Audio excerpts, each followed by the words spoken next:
This is ABC 7 News at 10, Chicago's #1 news.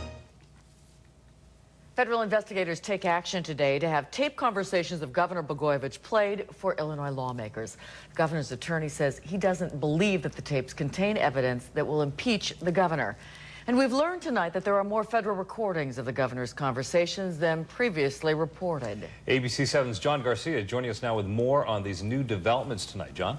Well, Robbie, Kathy, there's no question that what happens in Springfield will impact the criminal case. That's why the U.S. Attorney's Office is asking the court to release the tapes of those 4 calls to the impeachment committee. And as part of that request, we have learned today that investigators tapped the cell phone of one of the governor's inner circle, identified as Lobbyist 1.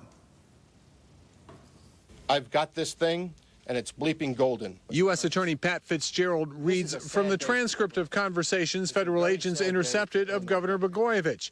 But now we may soon hear more from the governor's own voice. And his attorney is concerned those words may be used to help impeach him. It's just talk. That's what it is. Unfortunate talk that it shouldn't have been made, perhaps, but not actions.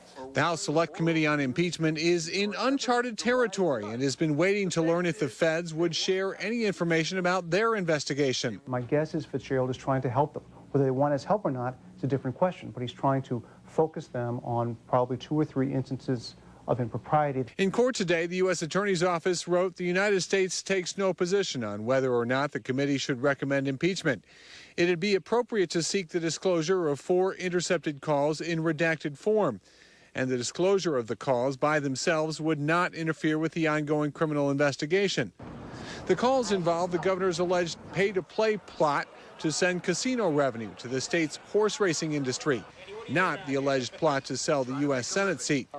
But the House committee could then make those tapes public as early as next week, which some committee members believe will further erode any remaining support the governor has. It's a crime in the state of Illinois to offer to do a public act for value.